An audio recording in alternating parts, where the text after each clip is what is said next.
Chelsea Lee. Whoa, whoa, whoa, whoa. Ooh, yeah. I like homemaker. I was down on my luck. Where was you at? I said, where was you at? I almost gave up. I almost said, fucking nigga, where was you at? I said, where was you at? When I lost all my work, I lost the whole bag. Where was you at? I said, where was you at? My ops tried to kill me. They was trying to smoke me on. And where was you at? Where was you? When I was in the cell, where was you? When I was doing bad, where was you? When I called home, where was you? When I was doing bad, where was you? Fresh out of prison, I had them panicking. They was moving, now they stiller than a mannequin. Just kept pushing forward with the planning and just keep winning till I'm feeling like the champion. See, I was on the street and I was scrambling. With my life and with my freedom, I was gambling. Crapped out, so they threw me in the can again. Got into a fight, I left him sleeping like an ambient. I'm just trying to chill and kick back. Stack it high, count them big racks. Can us real niggas get some get back? Take the cash, give us money, making it back. Listen, I was down on my luck. Where was you at? I said, where was you at? I almost gave up. I almost said, fucking nigga, where was you at? I said, where was you at? When I lost all my work, I lost the whole bag. Yo, Garnett giving the most gangster vibes ever. He done shot at me about 16 times. You know what I'm saying? I had 2 guns. I had double guns. Yeah. Bang, bang. I mean, you used to having double guns in your face. So why would you start the... I'm just saying you are. And this was like a gangster moment for you. Like, it was like... Yeah, and you really just turned that and he reversed it. You made that weird. I mean, hey, man. That's crazy. I'm not going to tell the people at home what you was doing when you first walked into this room. You could tell them I wasn't doing nothing. Why you said it like that, though? You started cracking and everything, and then you were like, oh, damn. The guy started cracking. What up? Yo, this is the Devinwade Show. I am your host, DevNasty, a.k.a. Dangerous DevNasty, a.k.a. Choke Your Mom Out, a.k.a. Choke Your Pop Out. And, of course, you heard the man himself. Give him the sound effect. Garnett Briscoe, sit-down comedian, loser. Why would you say loser? Wave King. Wave King. Yeah, Wave swimming. I definitely he tried to give you one right now. One like, yeah, that's it. Like one verse, 5 like 10 sentences, sentences. 10 sentences, a Outta compliment. here. 10 slanders, a compliment. This guy's I'm not feeling your energy right now. Yeah, just to keep the balance on Nah, it. this ain't balance. Oh, all right. But my bad. I'm here, you understand? Well, I will say, Garnett, before we get to announcing everybody else, the next person we're going to announce, Garnett discovered a hidden talent about one of our co-hosts. Listen, I've never seen a woman put their mouth around a bottle before like this. Wiley got this champagne. She tried to open it. That shit start going everywhere. She caught that shit with her mouth, bro. Her whole mouth went around the top of that bottle. Pause for a second. Slow, too. And the bottle not that big. You got to mention it. They like baby. They came here with baby Cristal. Like, listen, type this is joints. where her mouth ended up at, man. No, it didn't. Yes, it did. No, it didn't. It almost. It He's had a exaggerating. quarter of the bottle left. It was No. a 20 ounce. It went, first of all, the bubbles were rising so fast and I didn't want to dirty the studio. So I took one for the team and I caught it with my mouth. Studio ain't that important. Ooh, wow. It's not that important what you did. I just didn't want to make a mess, people. So I caught it like... I enjoyed it. Listen, that's the most action I got all week. All of I that just enjoyed it. sound crazy to like guys right now. It's like just something in the air. But you told me Use you your caught it. imagination, I guess. But it was just telling it was you. just champagne. He said there was a lot of skills involved from little what he bit. saw. Yeah. You know. All right. And, of course, Definitely got that is skills, you the understand? head detective. One of the head lieutenants. You know what I'm saying? You know, And you you know gotta- what? That's kind of, you know what you just did, right? You know What? that was like a double entendre. You called yourself a head lieutenant. You know Oh what I'm yeah, saying? because it's a detective. And plus, you just said that you was the lieutenant of head. You said No, you was the see, head see, lieutenant. see, That's what you kind of said. See, but no, see, this is you You see what said Dev that. Dev I'm is just really saying trying that. today. You said that is. I'm just saying that's kind of what you said. You They're know what I'm always saying? going to break that a technical form for you. So Yeah. you He know. broke it down. Yeah. That is Waleska D of the detectives. Only one of the detectives is in Chelsea Lee sent us music remotely today. Is she off doing something great again, She's bigger than us? Listen, she always getting getting to the bags. bag. And Oh, shout, yeah. to She the, got and DJ shout to the gig. music too. Shout the Oh, that was Funch. Yes, right? that's Funch, the Camden Kid. I like that. You know what I'm saying? That's the was joint. fire. Where Was You? And right now that joint been playing like crazy on MTV Jams and all of that. You know what I'm saying? Right. Yeah, that joint been playing real crazy. Yeah. Them joints be on BET. Yeah, all that. You know how they do that whole Viacom shit. They got that shit smashing. Now that's love. Funch deserved that. Funch been grinding for a minute. Shout to Funch. And of course, the voice that you just heard is Porter Rich, Panorama Reporter, aka Punisher Porter. Punisher. Listen. Pyrex Porter. Listen, she called him Punisher Porter, Pyrex Porter. He said he owns peas, and he's in the building. You know what I'm saying? You said you. Yeah, I just need a couple of them to come in. Have been coming to fruition. A few of them like all that other shit, the old shit, Pyrex, all that shit, Punisher shit. I've been punishing shit. You just be waiting for the few other. I mean, I might not even do the Panamera right about now. I don't know. I'll probably change my mind, but. Yeah, we'll find something with a P. You already property Porter. He got properties. You know what I'm saying? He already got that type of stuff. So, but Porter Rich is in the building. We have a guest sitting in to the side without a microphone. What's the name again? It's my best friend Anastasia. Shout out to her. That name sounds expensive. If y'all on my Instagram, y'all always see that's my second half of my dynamic duo. And for some odd reason, she had a champagne accident too. I think they shook. Yes. I feel like they shook these joints up on purpose before they came in here. I didn't know it was champagne till I read it. It was like, oh, it says Brett. Because for some reason, it was a complete repeat of what Wally did. I was surprised that they didn't just both work on the same bottle to make sure nothing spilled. An explosion. I came a little late. I caught Styles' explosion. And they in here on that Thelma and Louise shit. Stop. It's going down. We didn't want to make a mess, guys. I see. Well, and guess what? We know y'all clean up well. Y'all did a great job. A great job. Shout out to you guys.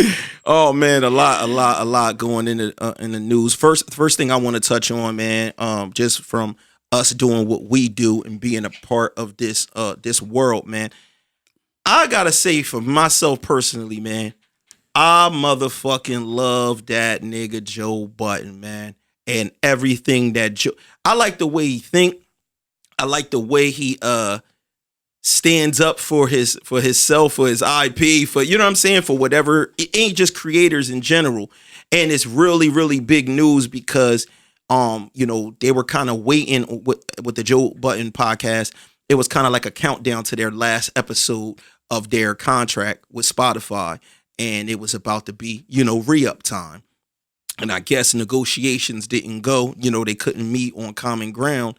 And, Joe went his own way. And, Spotify ended up making like an official announcement to it, which Joe responded, I believe, fuck you. in your other offer. Words, yeah.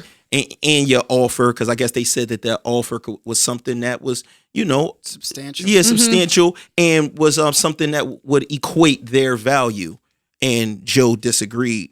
And I don't know if you guys watched anything on it or, followed up on it, but I agreed with Joe's standpoint. One, you could put whatever value you want on your material, but also he is definitely a grandfather, one of the grandfathers to this podcasting thing. Facts. And he said something specifically. He said that he brought 9 figures to their platform.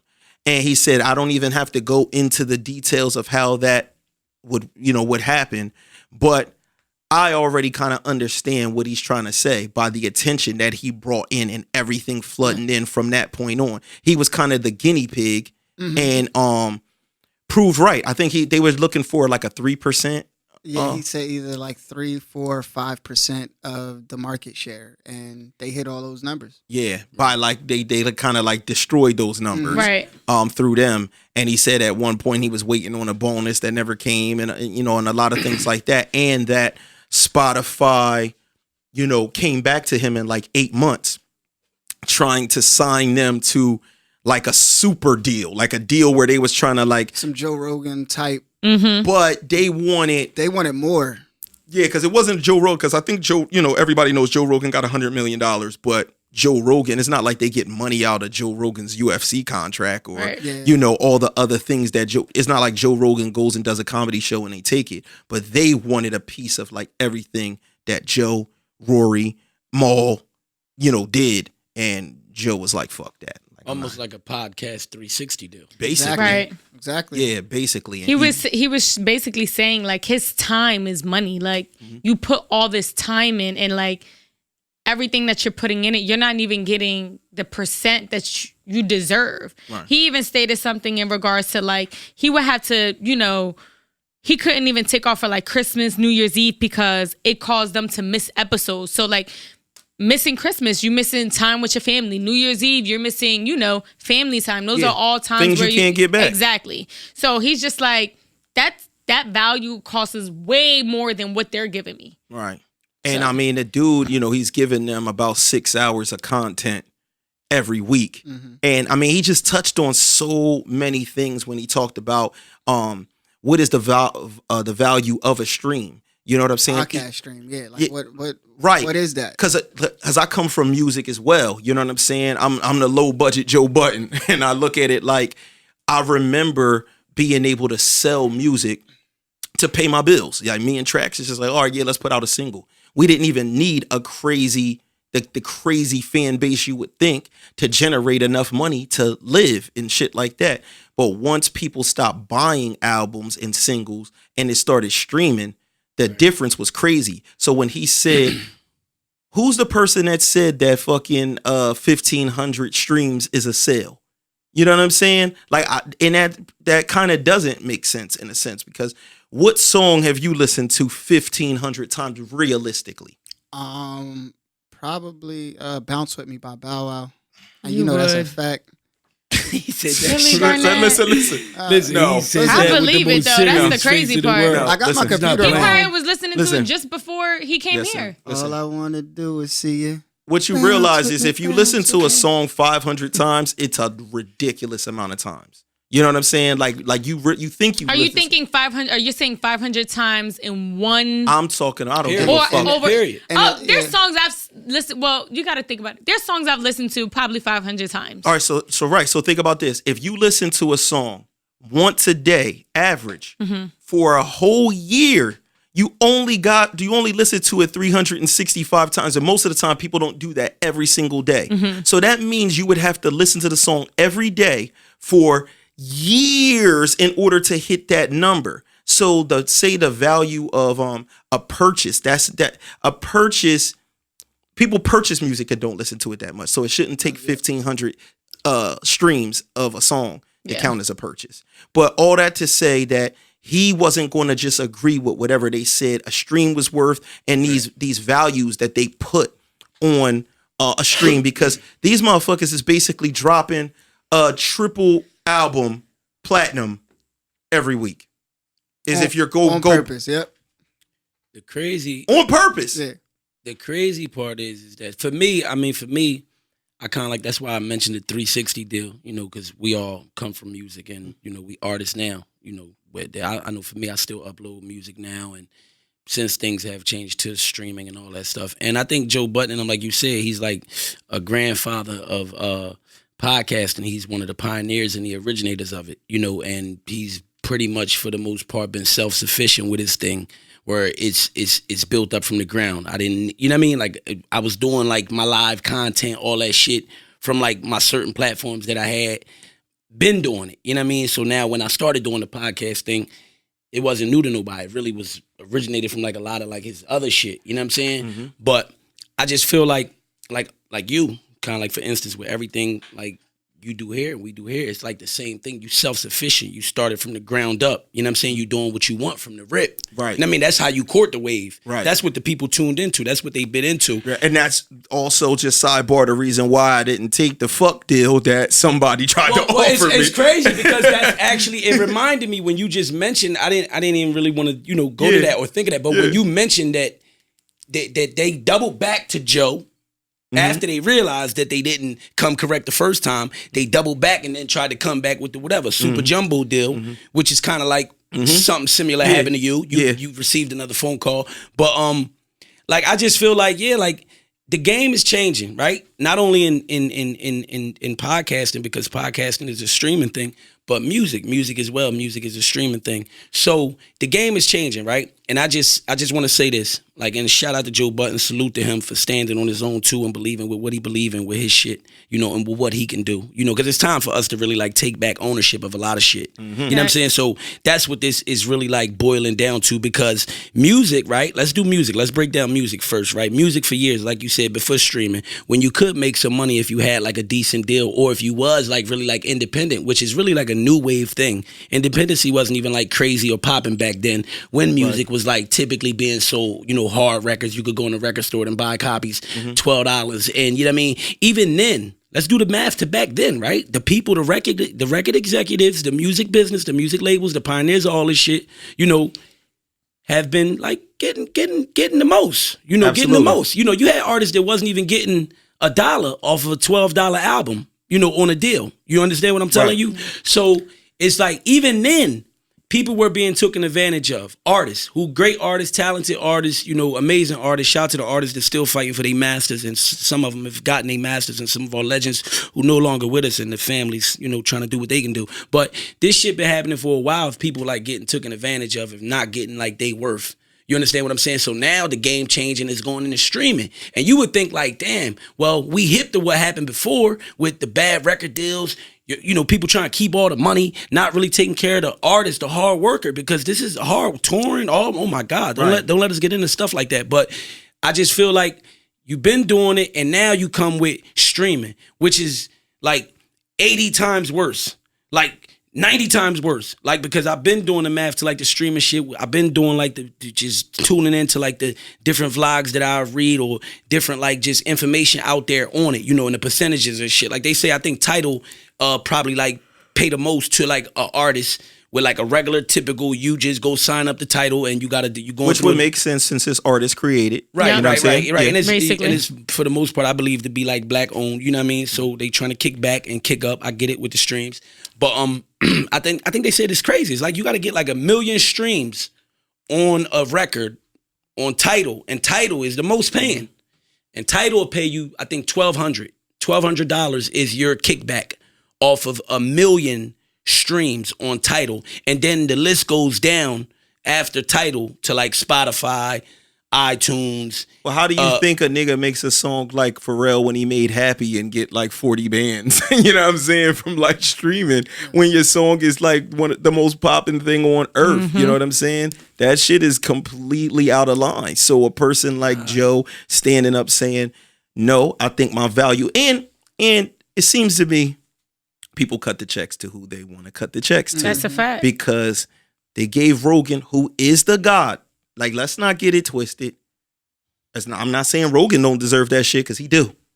They gave him that super bag, and they weren't coming to him saying, we want to own you as a slave with everything else. And that's where people start realizing that, you know, they're not being treated in the same way, especially if you know how many people you bring to the table, how many people you bring in. You know what I'm saying? That's sad, but that's sad if that shit is really like that, where it's like, goddamn, we dealing with all this other shit that's dealing with, like, you know, because I kind of like hear, like, you know, just a little like slight, like tad bit of like racism even in that type shit. And it's like, goddamn, like everything else we already got going, everything else we already motherfucking been through with like the whole shit, you know, people talking about slavery, black people, the shit they, you know, just deal with and suffer with.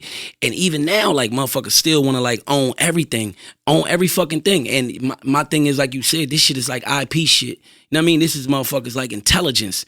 This is us when we come here.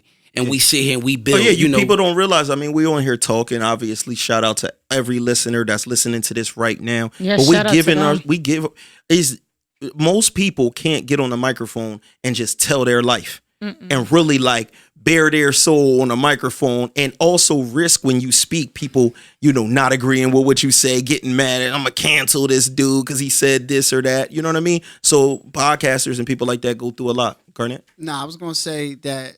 Even like podcasts, like we're still in such of an early stage that even the shit he's doing is still revolutionary. Him talking about these deals like out in the open and giving us the knowledge, like salute to him for that, because he don't have to. Right. Also, I think that since it is so early and nobody has a real hold on the money, because it's a lot of money to be made, these companies, these corporations, they're trying to get it So Yeah. all of this, like the worst deals is going to happen now. And it's unfortunate. I ain't gonna say it's unfortunate because he made a lot of money off of this. He's going to continue to make a lot of money, but that he had to see this and go through this where, like you said, he was the guinea pig. He was the first person to do something super major within the podcast realm. He did it, and he went through it with Complex too. You know, Yeah, he did. yeah, but he proved to be correct in that situation as well. And so, damn, I lost my train of thought. But yeah, so he was basically the first person over the hill, and then, like he said, to see them go give like buku money to other people, but you know that the interest got generated because you signed me, and then I can't even get a bonus. Right. That's a little slap in the face, and then we start seeing these other contracts roll around. It's like, oh, so these guys, you not taking half of the cast members' stuff. Like, for them to even touch on Rory, Maul, Parks, it's like, wow, that's... So y'all don't want this man to own a goddamn thing. The person that got this ship started, y'all don't want him to own any of the stuff. So, I think that's another point, even earlier for what you touched on. That's why we got to work together, because clearly these people, they don't give a fuck. They not giving the people of power of this culture real access. Yeah, and you got to remember, it's always based on where your situation is at. You know what I'm saying? Different people get offered $3 million, $7 million. That's a good deal for wherever that person is at the time. And maybe the stamp that being on that platform can give you, stuff like that. But when your ship is already set, it's already rocking, it's already doing what it's doing, it really did bring people over, because I could tell you honestly, most of my peoples was not on Spotify. They went to Spotify for Joe Budden, I swear to God. No. And that's a real thing. I'm one where it's like, because he had, have a really big popping podcast, and it's not on iTunes. The only place you can get it is YouTube, Spotify. Yeah, I'm going to go sign up under the Joe Budden podcast so I can listen to it and get my discount on Spotify. And now while I'm here, I'm going to listen to some music. And shout out to the other M's that Joe made, because like he said, once he signed the first deal, he talked about Drake saying the first M is hard to get. The rest comes, the hardest. And then, it started raining M's from all those other companies where he's saying, man, I made more money off of this other shit than I am this. So at least respect that. And I just wish that some of these bigger companies could really see the vision and see what they're letting go. They always think that they could just replace a person. You know what I'm saying? They always think that, oh, we got the formula, we just grab some more microphones and grab this other popular guy. And it's just like, it just does not work like that. Well, go ahead. I was going to say, it's just some people you can't remake. You're not going to find another Biggie. I don't care how hard you try. You're not going to find another. It's some people you cannot recreate. I just want to say this real quick too. Garnett's brought up something, and he said, just being in this innovation stage, and Joe Budden being able to share this knowledge like on his show. Like, he's openly talking about his deal and what's kind of going on while in the deal. Like, that shit is like fucking amazing, right? He was like, I'm gonna get fired from this shit. He's but he's always done that because, he don't know this, but he made me feel dumb as hell one day. I went to Joe Budden live. It was, we've been to a couple of them or whatever, few of them. And I think the first one I went to, when the show was kind of like getting towards the end, it just turns into like a loose conversation. People asking questions in the audience, stuff like that. And then he asked people, he said, I want to talk to the creators. I don't care about what everybody else is talking about. He started asking, who has a podcast in here? And this or that. Raise your hand and keep it raised. And he went through this whole process. And then he said something like, while everybody's hands was raised, he was like, whose podcast is on Apple Podcast or whatever? And people kept their hands up, which was one of them. And he just started snapping on the crowd like, what the fuck? You know how that nigga hits the fuck? He was like, what the fuck you got your shit on there? Because he started screaming that, what are they giving you to hold on to all your content, the entertainment that you're bringing? They got all these people flooding to their platform to watch all of y'all, and y'all don't got no deal with them, no nothing. And the way he started breaking shit down, you got your hand up like, damn. And now that's a fact. You bringing it down little by little. Like, oh shit. From even having, my podcast on there starting out, it just made sense. It's on people's phone. But they don't give you no fucking data, bro. They don't give you anything behind the scenes as far as like even SoundCloud, you can see, where the listens is coming from. And that's what he was talking or certain about. Things, the plays. It's like, nah, they got a bar next to whatever episode you just dropped. And it's like, is it hot or is it like, basically, is it new or is it not? So the new one is always going to be up at the top. And then after that, it kind of falls, falls now, how to it be goes, fair, they don't it's pay. no numbers. They don't pay. They don't pay. No. and You don't to get be- paid for Apple Podcasts. You don't. If they might have added something to monetize streaming? at this point, but no, it wasn't. This, I'm definitely, not sure. 100% at this time, it was not like that Oh, at they all. just want you to talk for free. Like just talk. No, to people. it's just that they're basically putting because if you come from the TuneCore times of us selling music, right? Right. Yeah, we're paying TuneCore, we're putting our stuff up there, and then we're making the money directly, right? Soon as when Apple Music first started, wasn't nobody really getting paid. I remember Taylor Swift wrote like some kind of letter, like, what the fuck is up with this?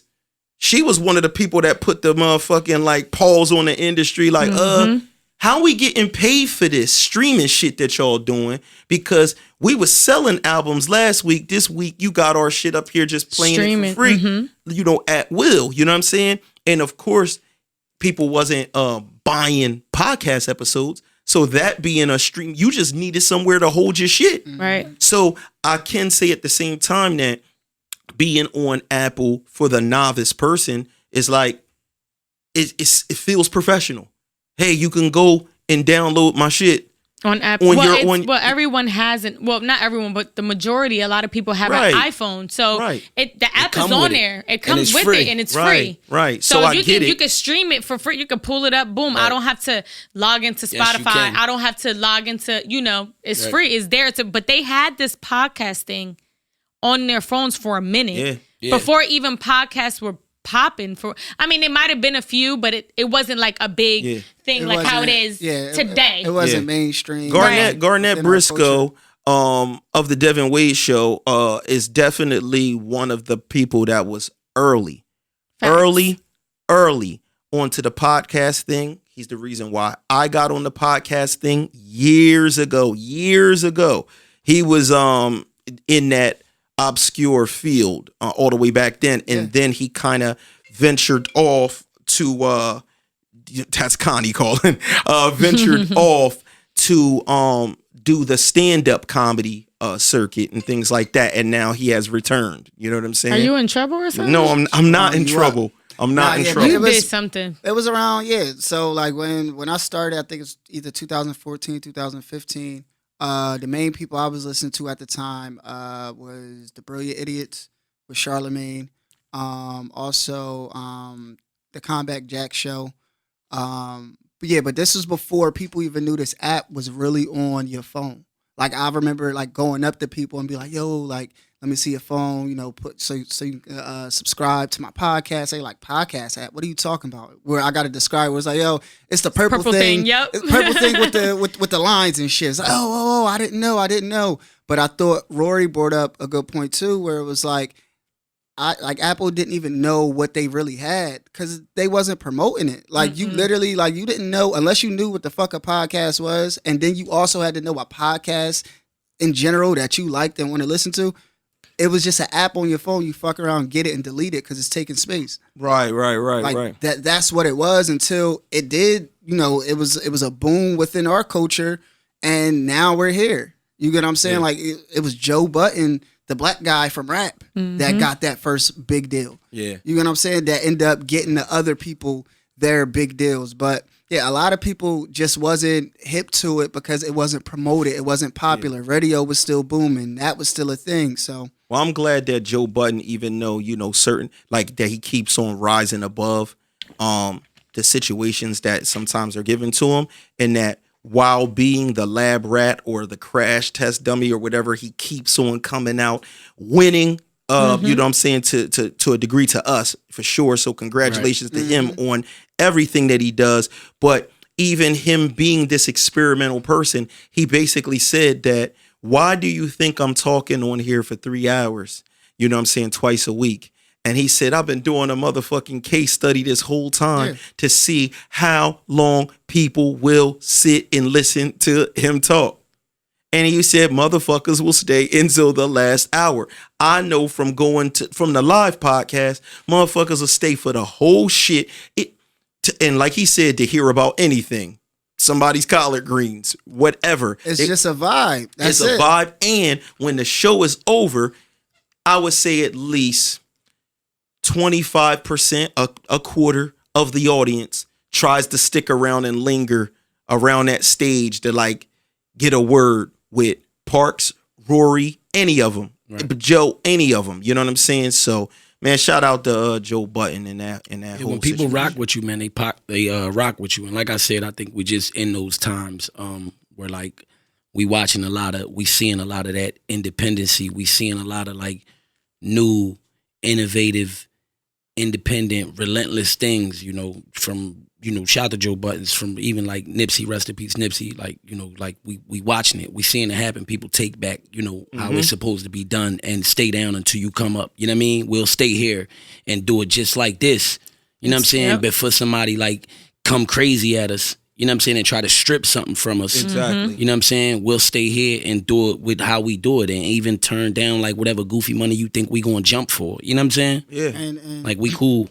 I feel like the worst thing that these industries could have done is they're creating enemies out of this. Like I don't think they really realize how powerful like he is just from his fan base. Like he can go and create some real shit, not only for himself but for other people. Hey, listen. And it's Holla at me, Button. it's a lot of Jersey. It's just and by him collecting all of this data by himself, he can really put himself in a position where he's now a competitor. No, with he is going to put himself in that big position. corporations, all because they wanted to play hardball. Listen, you know what I'm saying?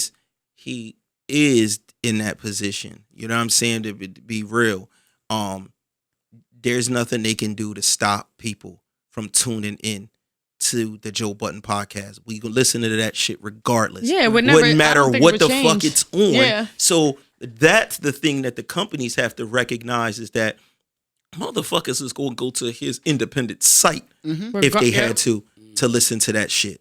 The fan base is already there. Even if they had to go through an extra step, they're going to do it in order to watch the motherfucking show. You know what I'm saying? So that's not going to be a problem. Too. I think that's the wave too, as far as just like trying to mobilize your people to something that you own.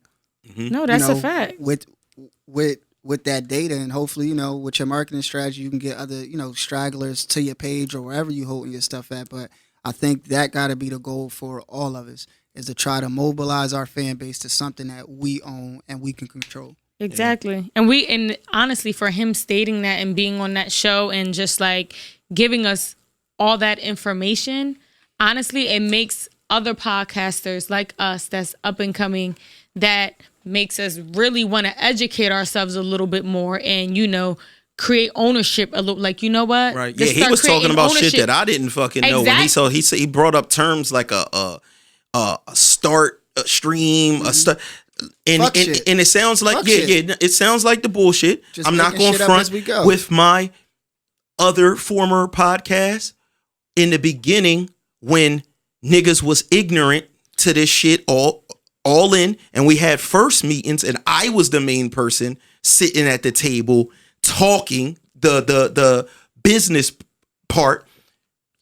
On the other side of the table, it was like little words and things that was trying to be used to like trickery shit. Yeah. Where it's like, hold on now, my man.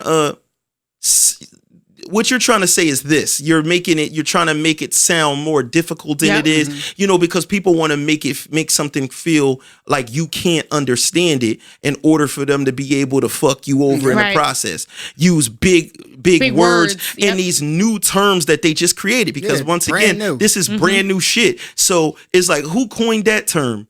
Y'all did. Yeah. You know what I'm saying? And you trying to educate me on a term that you just motherfucking created. That's not They based probably on. just created it in that moment. Like, I'm gonna use this term today. Yeah. That's why And this is what this means. we just gotta start creating shit. Like, fuck it. Like, just We're gonna start for create real. our own terms. No, listen, for the Devinwade like Show. we really do, because if they doing it, then we got to do our own shit and be like, no, this is the new word that counters that word, bitch. Like, the bitch, we don't play that shit. Start doing that shit on a fly. And niggas Right. hit you up just like, yeah, this is called a starting count continuum stream, and I'll be like, yeah, but the starter count continuum stream,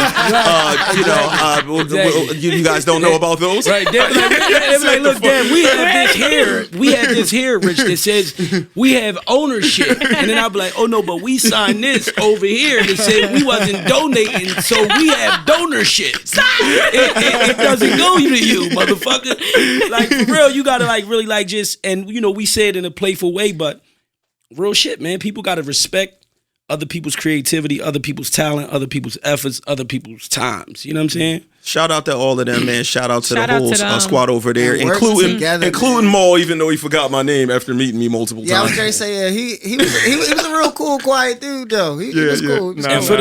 for the record, Joe Budden is definitely a motherfucking competitor. Like that, I told y'all know we played ball and shit. That they go to court nonstop, like aggression, nigga. Like, so I know he's going like stand up and Hold on. fight for what the So- fuck he believe in. So when he shoot, do he say Jersey? He be like, Jersey.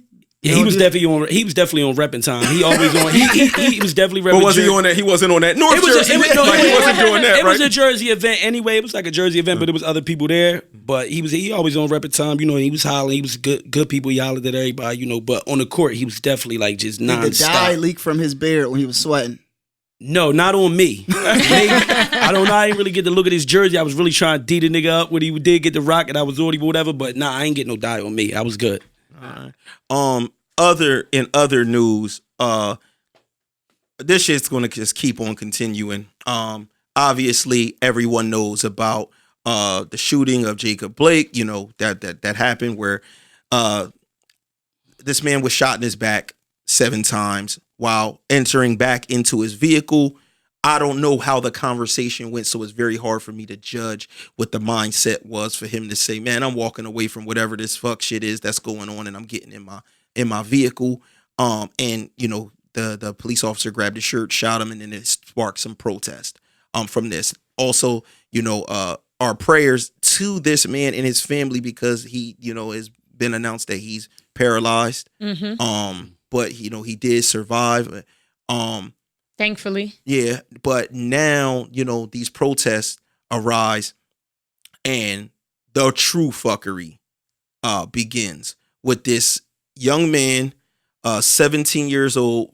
What is this dickhead's name? Because I'm still calling him a dickhead. Call him a dickhead. We don't need to know his name. It ain't even. People do need to know his dickhead. Somebody Dickhead. pull it up. Yeah, I just seen It's like Kyle Rittenhouse. Kyle Rittenhouse. Yes. So everybody knows this story by now. We're not breaking any fucking news, so we can kind of jump around in this story. But this man is, I believe, going to get off with a self-defense. Oh, facts. I believe that, right? And this is a crazy thing, and I don't want people to jump out and motherfucking torch me when I say this. I believe that what was happening at that time that we saw was self-defense, but not, it was self-defense that he put himself in a position where now he got to do that to somebody. And that's the reason why I feel like it shouldn't fucking stick. So this type of shit keeps happening every time. And let's tell the truth, it's usually white people. Try to play fucking cop or hero or fucking army soldier. I don't know no niggas that pretend to do some shit like that on the block. It's like, bro, you can't just go somewhere with a weapon and try to act as an authority figure. We cannot do that. But not like All a of regular weapon though. He had an AR-15, Yeah. like a whole, like this is like, it looked for me personally, that looked like a weapon you use like in the army or something. I think it is. I'm not sure if it's a banned weapon, but I know he definitely like violated several laws. Man, he just went in the into process another. of that shit. He crossed state lines. He crossed state lines. He crossed state lines. He's 17 years old. He's not grown. That's So an the so agenda to me. the so the 18 year old thing at the same time. So that's two things that he's doing, and there's a curfew. Period. So you can't go out there and decide I'm breaking the curfew because I'm going to protect some people's property that I don't even like. Bro, that's not your motherfucking job. He looked like he idolized the police. So my impression was he was trying to protect the police. That's what my impression, what I got from that. Because if you're out here killing and shooting at people that are out there protesting or whatever they were doing, you're trying to protect the police who are trying to ease the situation. So there's like some deep dives, videos and analysis of what happened. And one of the main things that we gotta pay attention to is that the first gunshot was not him. The first gunshot was from somebody else that was there that had a handgun. You know what I'm saying? So basically we don't know exactly what happened as far as that dude shooting and why he was why they ended up in a shootout scenario. All we know is that the guns didn't belong there, period. So just like in situations that I was in where I didn't even bring a gun to the scenario, I just happened to be the person that ended up with the gun after the struggle. Police were still trying to ask me, like, is this your illegal firearm? You know what I'm saying? Because they don't give a fuck. If I could have killed this dude that tried to rob me and it was still being a situation where it's like, well, you don't have a legal firearm, so we don't give a fuck. The gun shouldn't have been there, right? So if these two dudes have weapons, then they're in the wrong from the rip. It has to be the same rules for everybody. Facts. For everybody that's there, whether the other dude with the handgun shot in the air, and that's what made you start shooting. He shouldn't have been there on I'm policing y'all time, because why can't somebody else view him as a threat? Right. You walking around here with a strap, maybe I look at that like, who the fuck are you to be walking around here with a strap, bro? And it wasn't especially like during these times. Now, I was going to say, especially during these times when you got to question almost everything. Like I said, in other protests, it was just bricks laying places for absolutely no reason. Right. So it's like, we don't know what the hell's going on. Even the people that was, rioting, raiding the stores and stuff like that, some of them was saying that, it might have been police. So now you got somebody outside just with a gun. We don't know why the fuck you here. Right. And he's walking by them. Like, listen. they legit see him with like, if you see the video footage, he's literally walking by the tanks. And they're like, this area's closed. Get out of here. But so you're walking with the gun. And that's where they're shooting the kid bail, because they're pointing out that once the threat was neutralized, meaning whoever was chasing him down the street, hitting him in the head. Now, mind you, you see a dude, he's walking around with a gun. It's definitely not smart to run up and try to hit him in the back of the head with something. And they almost felt like they couldn't get shot or something like that. You feel what I'm saying? And that could be the reality of people not growing up in scenarios like us. You just not running up on people with my skateboard, and he got killed. You know what I'm saying? So yeah, that dude ran up. And what was his name? Joseph? Yeah, his last name was like Rosenbaum. Yeah. But the 17-year-old kid ended up killing him. He tried to like defend himself with the skateboard and try to like push the guy down because he was just shooting at people. And he tried to hit the guy down with his skateboard, and the dude ended up killing him. And now they're charging him for what they said on the Washington Post. Like, it's basically they're charging him with a homicide. Yeah, so he's got 3 homicide charges. The one guy he shot in the arm actually had a gun. Yeah.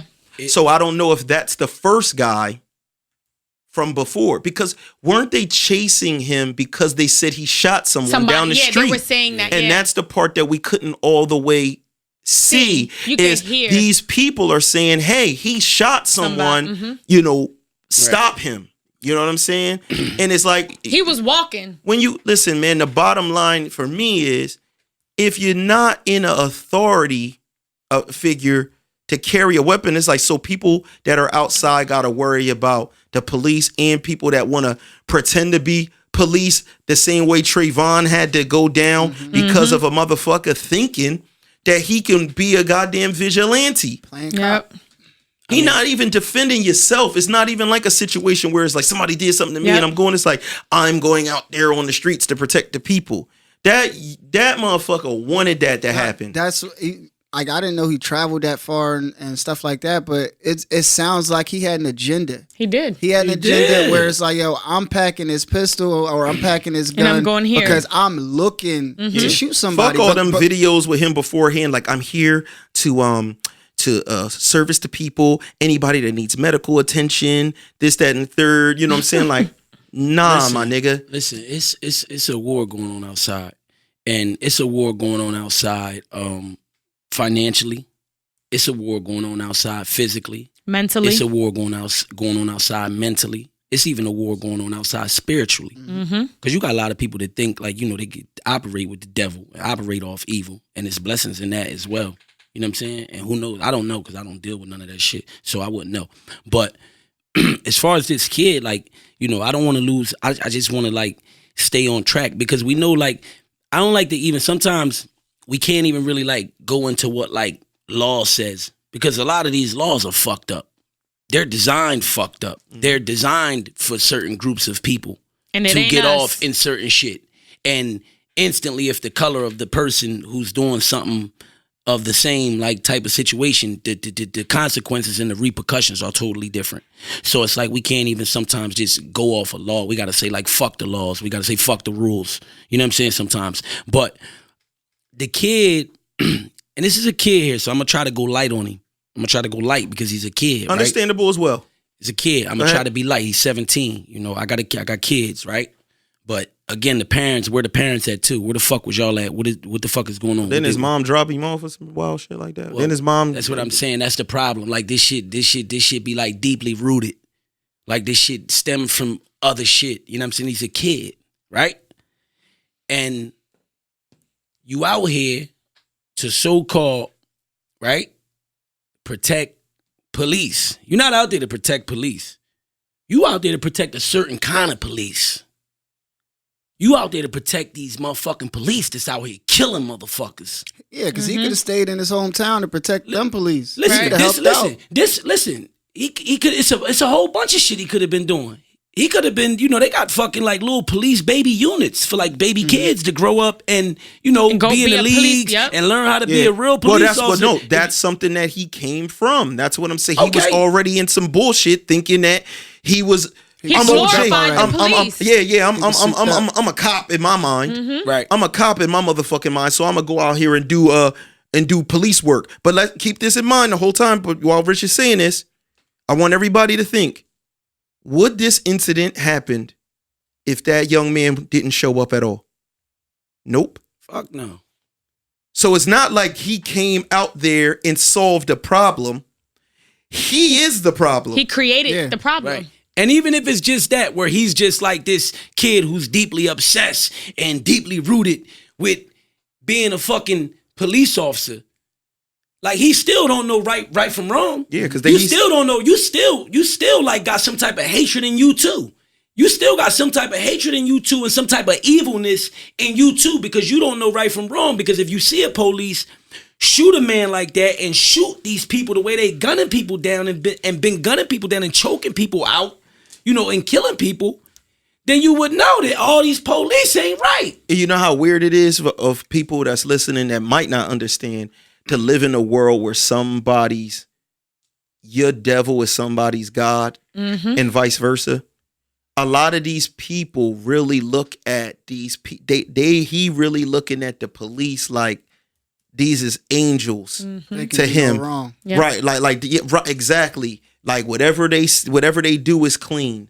Whatever And they is say right. is right. You know what I'm saying? Everything they do is the light, and everything everybody else do is the darkness.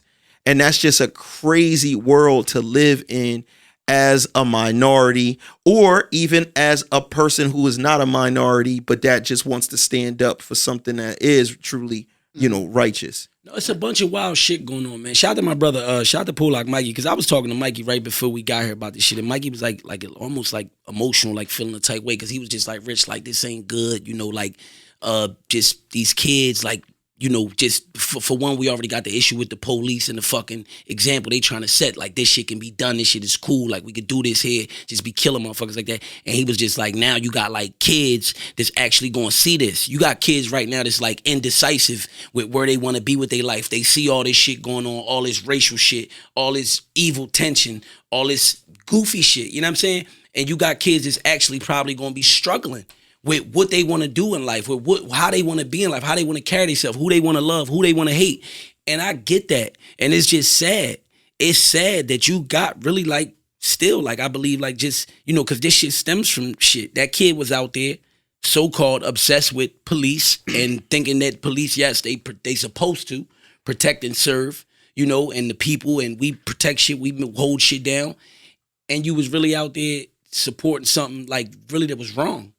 It was wrong. Let my black ass go out there with an AR talking about something. You would have been shot down. Come on, man. I'm holding like this. No, not even arrested. They would have shot him like because the same way. If I went out there and was like, "Listen, I'm holding it down. People out here need to be protected. I'm gonna take it upon myself. This is just my right as a human being."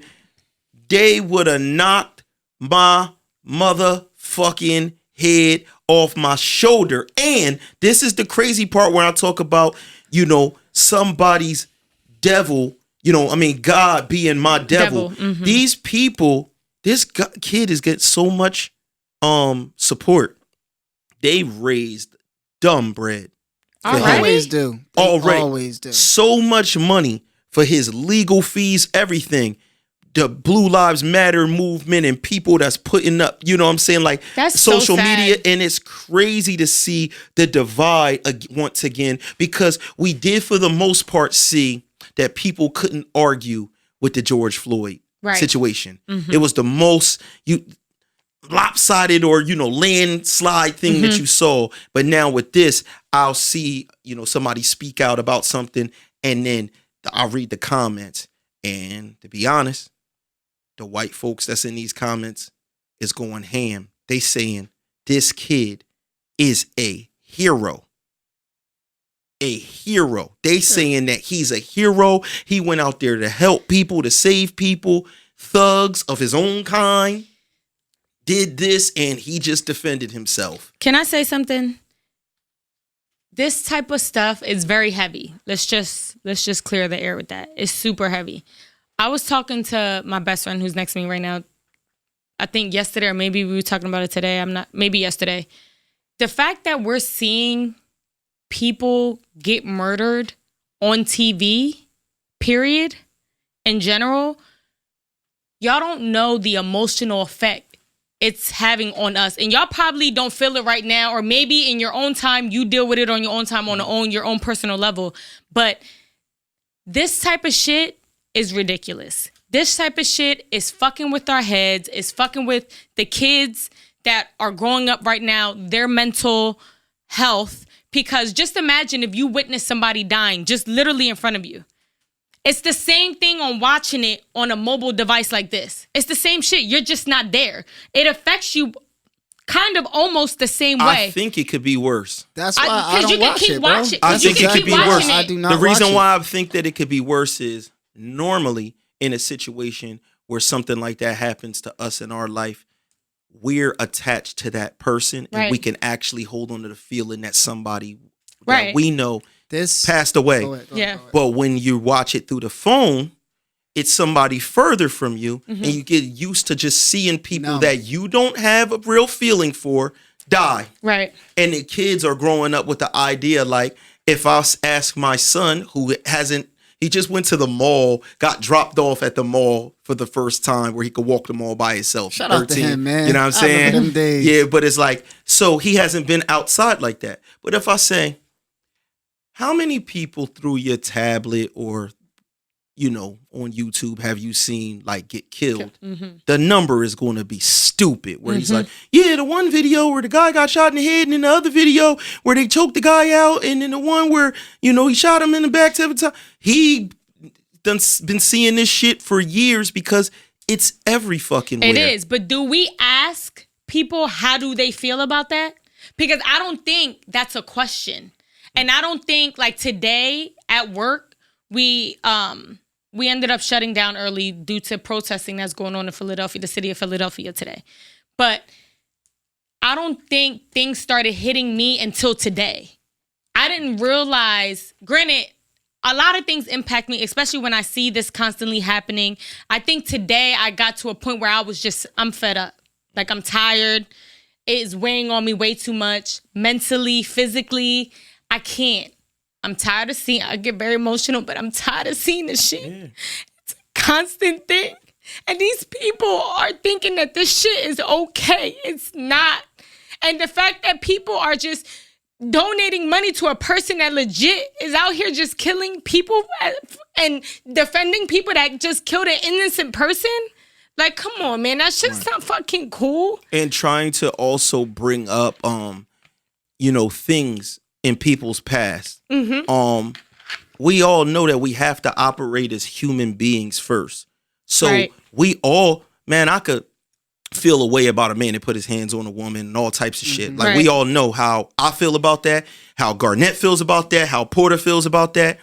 But we can't use that when someone is killed and say, this person has a record of this. Like, that's a different kind of evil as well when people afterwards tries to say, well, on this person's paperwork, they did this. So it's almost like saying, in this situation, it doesn't matter if they were right or wrong in how they got killed because he hit a woman before. Right. His background. Or he stole something from a store before. So it doesn't even matter that cops killed him or this kid with a gun killed him. Background, so we're going to kill him. And then on the flip side, the person that they're trying to defend, they make sure they always got the nicest picture. Like, they don't even like match it up where they bringing up that person's background too, or both of their highlights. It's always down in the other and bigging up the other. Right. Yeah. Yeah, it's just crazy, man. Like it's crazy, man, because like I said, man, I can't say nothing else other than like it's a war going on outside. It been a war. It's gonna stay a war. You know what I'm saying? Until motherfuckers decide that they can't own us. They can't control us. Like, our life, like I like to say a lot of times, our life is our gift from God. My life is my gift from God. Wiley's life is her gift from God. From our families, from all the way from like our ancestors who went through the bullshit, who dealt with the most, right?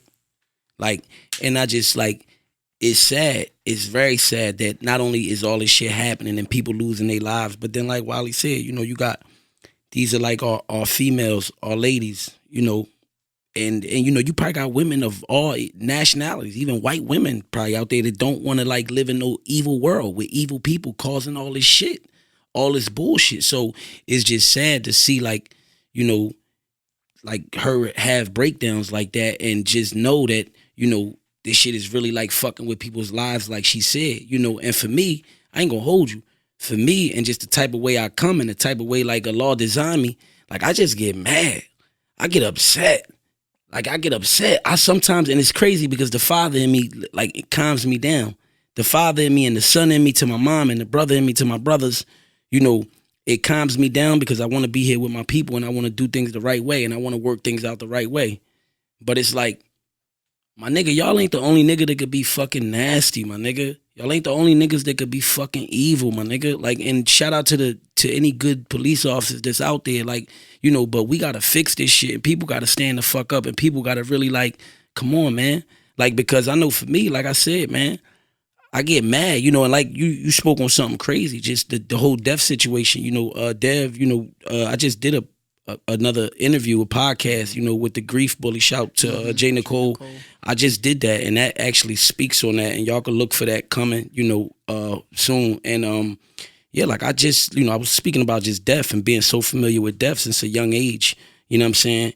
And just like kind of like just how you get numb to it, you know what I'm saying? And now, like to see this shit going on, still going on, and now it's it's not even like the type of shit I was seeing, but it's even worse. It's like fucking like police and the people that you supposed to be able to confide in to keep this shit right and to keep all this shit together. You know what I'm saying? It's crazy that they're protecting also people that they look at as like, oh, he's like a wannabe recruit. You feel what I'm saying? Yeah. The people that they're just like, oh yeah, he one of us. He just didn't get a chance to get his badge yet. We gotta watch out for him. Yeah. It's a damn near race. You know what I'm saying? That's really how they're looking at it. Like, as long as that person's out there, like, I came out here to champion this, it's like, well, you know what? We got to treat him like one of us. He was one of us. Yeah. You know what I'm saying? So let's take care of this young man, make sure that he's good. And a lot of the things, the racism, is so buried deep into people. Like even like Rich was saying was when he walked by, even after shooting people, right? Fresh off of shooting 3 people, right? And killing one. Walking down the street with the gun, when the police rolled by him, they didn't find him to be threatening because of how he looked to them. Because he wasn't black. It was an instant thing of like, this guy couldn't have been. They said something happened down the road. Can't be him. Let's get down there and take care of that. The people you rushing to is the people he just laid out. They told him the road was sad. closed. They was like, this road is closed. What? That's sad. That's the problem, though. That it's like really like, like based off color. Like it's different laws out here. You said that Jacob had a knife in his car. Now, let's all remember something too, man. Let's not make every person that dies by the hands of the police complete bumbling idiots. We have to use our imaginations to formulate common sense scenarios, right? They said that he told police that he had a knife in the car. That's what they're saying, right? So we know he's not telling them he got a knife in the car and then going into the car to get a knife to have a stab out with the cops. Like, let's not be fucking dumb. And even then they could have stopped him without doing that. I understand, but there's so many levels we could go there. But let's make it really basic and try to figure out in what world this happens like that, where it's like, I have a knife in the car and I'm going to stab out with the police. You knew with that my kids in the back of my car. Come on, man. And then when you looking at a situation where a person's not in a scenario, it's not like he's riding around with a body in the trunk, right? And he know it's like, I gotta go all out. Sometimes when these things happen, and not just in this situation, but people will justify it like he had this. It's like, yeah, but he didn't have any other motive. Right when we even go to a fucking trial for a murder, they try to figure out what would be Johnny's reason for killing Tommy. We gotta figure out something, because it's too rare for a person to just be like, I randomly want to kill this person. So what's the motivation? Is he hiding a body? Does he got bricks in the car? Because niggas know at the end of the day, you're just going to get a citation, right, and go about your motherfucking day. And it's not like he ran into the car. He was walking. None of that shit works, man. Because at the stupid. end of none of that shit works for me. None of that shit flies with me. And I know it don't fly with y'all, because I just feel like we've seen a lot of that other shit. Like we've seen white people in videos with knives chasing the police, trying to stab. Oh my God. Physically, listen, so this is what I'm saying. Like they physically trying to stab the police. And my man is just dodging and ducking. 6-7 police around with their guns out, with tasers out. And they doing everything in the world not to hurt this white person. They even backing up, giving him more space. Everything in the world not to hurt this white person. Telling them to put it down. I just posted a video just right earlier today. I just posted a video. I didn't even put no caption on it because I got the video from somebody else. And it's the same Jacob Blake scenario. It's a white guy. He got out the truck. He's talking to the police. He's arguing with the police. He's calling the police a little like shithead. You little shithead? What are you doing? You don't know the laws. The cop got his gun out like, yo, you stop, freeze, all in it. He like, man, fuck you, shithead. Yeah. Like, jumped back in his truck. Got back in his truck. I think he probably closed the door. Then opened the door back up, start cursing him out some more. You little fucking midget. His wife was in the passenger seat cursing him out. Nobody got hurt, man. And that's how safe they feel doing it. That's how you know. That's how you know there's a difference between me and you. Because I cannot get that off. I gotta, kiss somebody's ass who's supposed to really work for me, right? just so I could get out of a motherfucking get through a traffic routine stop. That's too. Like get through. Yeah, just to get through that, John. I gotta be on some extra shit. Usually they're provoking situations. I'm speaking firsthand. I'm not speaking from some shit I seen on a movie, some shit I seen happen to somebody else. I'm talking about me personally, and a little known fact about me is that I never drove before. I don't drive. I've been pulled over in the passenger seat multiple times where the police come to my side of the window. Let me see your license and registration. I don't got one. You're not even a driver. I'm not driving. License, please. I don't got one. Oh, you trying to be a smart guy? Get out the fucking car. No, Don't get out that car if you don't want to. Mm-hmm. You know what I'm saying? I done had the zip tie joints on me. You know what I'm saying? All of that shit, bro. Them motherfuckers will provoke you. And you know, all that extra shit where you just like, listen, dog, I don't want no problem. Who the fuck you calling a dog? Yeah. Nah, I've been through it. You know that's not what I'm saying, bro. I've been through that. I'm not your fucking bro. Word is bond. But yet, they gonna call you boy. No matter what you say. But yet, if they really not fucking with you, they gonna call you boy. I done heard that word way too many times. Yeah. It's like, what you doing out here, boy? That's a crazy point. Because I had an incident with like it was crazy because it was a Philly officer and it was a black officer back then. And I remember I was like, this nigga was putting on his gloves before he got to the car. I was like, like pipe down. And as soon as he got there, I was like, excuse me, officer. He was like, excuse me, my ass. Like, ain't no officer. What's up? Why you here? And it was crazy. Yeah. Like, so I get it. They come with that type of aggression, man. And it was, I mean, I've been through that situation so many times. At one time, I was with somebody who wasn't from like the same thing. And I was like, yo, why are you talking to this nigga like this? Like my dad's the captain of the fire department, and like he's going to fuck in. Like, no, I know my fucking laws. You go check your shit. And I'm just like, this nigga is wildin'. We about to get banged out, yo. I can't believe you if you don't just get this nigga this shit. You know what I'm saying? Just give him your driver's license. Yo, but nah, but for some people that is raised different and shit like that, they just be knowing shit like, you don't have no fucking right to do none of that shit to me. You better suck my dick, officer. And I could like, that's how he was coming. Fuck you, suck my dick, and you go call your commanding officer. You know what I'm saying? And it was like, bro, what is happening right now? You know what I'm saying? My ass definitely got pulled out that other side because you know the cops go to both sides of the car. Right. Bong. I got out. They zip tied my joints up, sit me on the curb. And then you got to think as a person that, you know, I'm not involved in crime, not getting locked up and shit like that.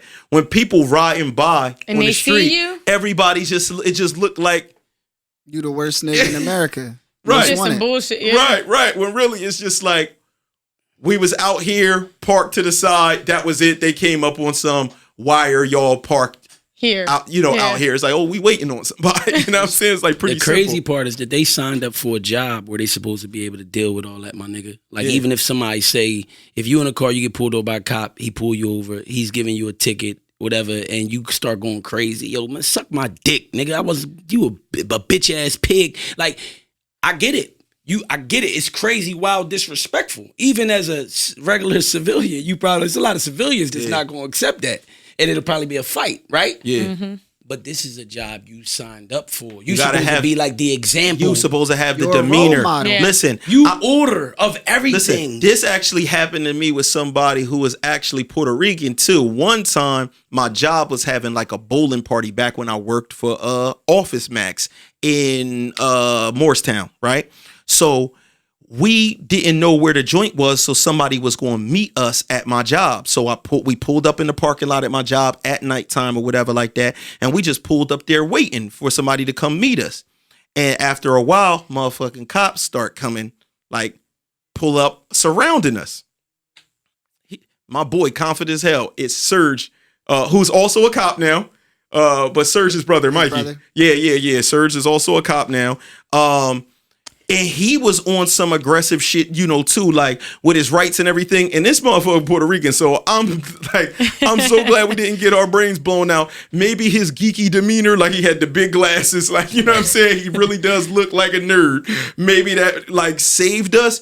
But what was crazy about that story was the reason why the cops end up, like, they pull up, they said, it looks like a robbery here or whatever. And we're like, no, we going to a bowling event. I'm like, I work here. They like, get out the car. Do you have any weapons on you? I'm like, yeah, I got a knife from my job. Like, I work here.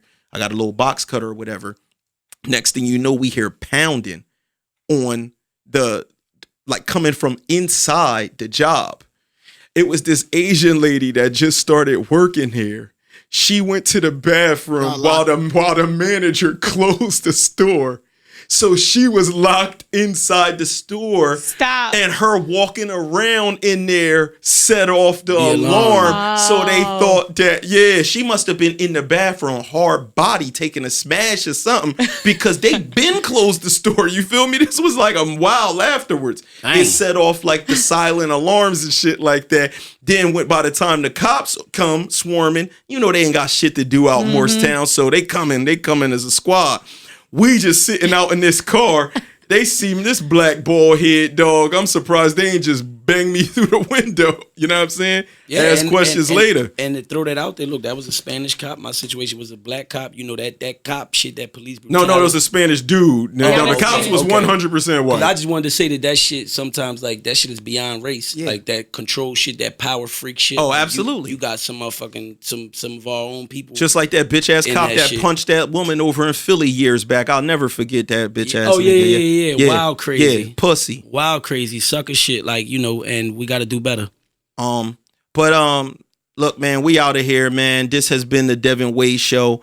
For myself, for Chelsea Lee that's not here, for motherfucking Porter Rich. Yo. Yeah, listen. For Porter Rich, for motherfucking Garnett Briscoe.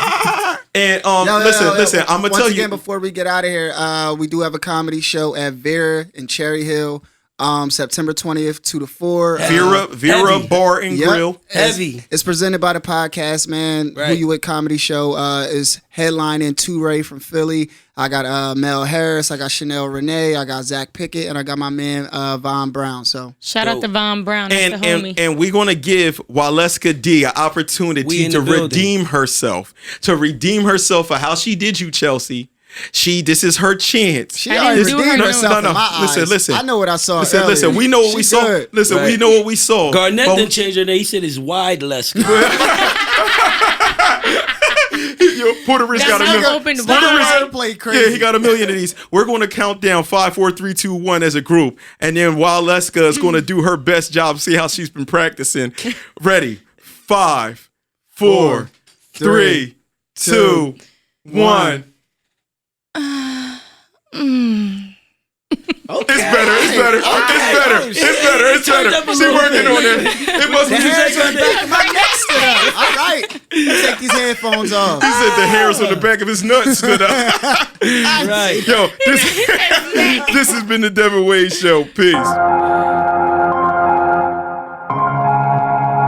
Yeah.